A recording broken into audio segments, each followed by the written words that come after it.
Sales है, अगर बात की थी सेल्स की, सेल्स के अंदर वैक्यूल्स पाया जाता है, माइटोकॉन्ड्रिया होती है, लाइसोसोम्स होता है, एंडोप्लाज्मिक रेटिकुलम है और न्यूक्लियस है, सेंट्रोसोम्स है, राइबोसोम्स है। ठीक है, अलग अलग फंक्शन के होते हैं, तो हमने ये बता दिए हैं आपको।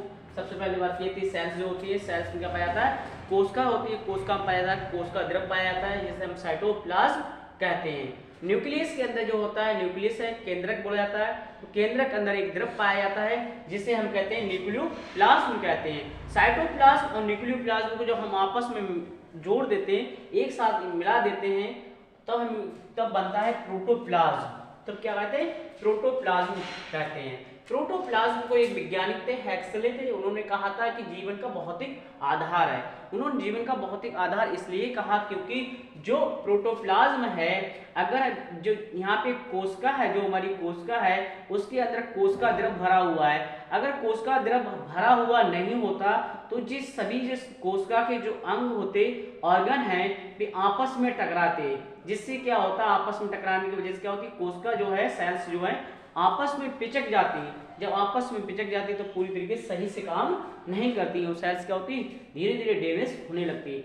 ऐसे न्यूक्लियस के अंदर, जो न्यूक्लियस है, अगर कोशिका इसके अंदर जो न्यूक्लियोप्लाज्म अगर नहीं होता तो यहाँ पे क्या होता है, ये सिकुड़ जाता, और जो सूचनाएं भेजने का काम है किसका, किसी भी सेल्स को सूचनाएं भेजता है, तो ये सूचनाएं भेजने में कैसा हो जाता, असमर्थ हो जाता, सूचनाएं नहीं भेज पाता है। तो इसके अंदर क्या होता है, न्यूक्लियस के अंदर क्या होता है, क्रोमोसोम होते हैं, तो इसको हमने क्रोमोसोम है, इसको हम क्रोमोसोम कहते हैं। क्रोमोसोम को हमने बाहर निकाल लिया, क्रोमोसोम है ये।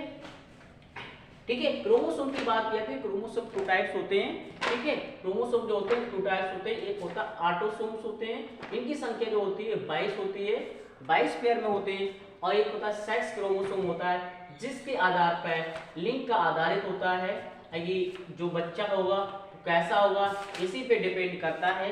ठीक है, लड़की होगी या लड़का होगा, सेक्स क्रोमोसोम पे आधारित होता है। इसकी संख्या कितनी, एक पेयर होती है, तो 22 पेयर यहाँ हो गए, 44 यहाँ हो गए, एक पेयर यहाँ पे है तो 2 हो गए यहाँ पे, तो टोटल क्रोमोसोम कितने हो गए, 46 हो गए। ठीक है, अब हमने क्या करा, इसको क्रोमोसोम को हमने थोड़ा खोल दिया, तो खोलने के बाद क्या होता है कि ये डीएनए, इसे क्या कहेंगे, फिर से डीएनए कहेंगे। इसके बाद क्या होता है कि जो डीएनए है, डीएनए की डबल हेलिक्स मॉडल की खोज की थी बॉटसन एंड क्रिक ने, बॉटसन एवं क्रिक ने डबल हेलिक्स मॉडल की खोज की, डबल हेलिक्स मॉडल की खोज की। ठीक है, जीन की शब्द की जो जीन है, जीन की खोज किसने की, जोहानसन, एक वैज्ञानिक थे, जोहानसन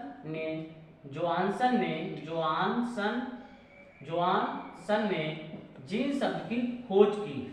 ठीक है, सबसे पहले उन्होंने जीन के बारे में बताया। ठीक है, उसके बाद जीन का जो कृत्रिम रूप से प्रयोगशाला में देखा गया, तो किसने, जीन का जो जीन होते हैं उनका संश्लेषण पहली बार कृत्रिम रूप से किसने किया, डॉक्टर हरगोविंद खुराना। ठीक है, इन्होंने किया, हरगोविंद खुराना। ठीक है, हरगोविंद खुराना ने किया। तो ये क्या है, जीन्स होते हैं। जीन्स क्या करते हैं, जो होते हैं, जो लक्षण होते हैं, ठीक है, एक पीढ़ी से दूसरी पीढ़ी में ट्रांसफर करने की जिम्मेदारी किसकी है, जीन की है। ठीक है, तो इसे हम जीन्स कहते हैं। और कई इसमें न्यूक्लियोटाइड्स होते हैं, कई न्यूक्लियोटाइड्स मिला के क्या बनता है, कई न्यूक्लियोटाइड जब आपस में मिलते हैं तो पॉलीन्यूक्लियोटाइड्स बनते हैं।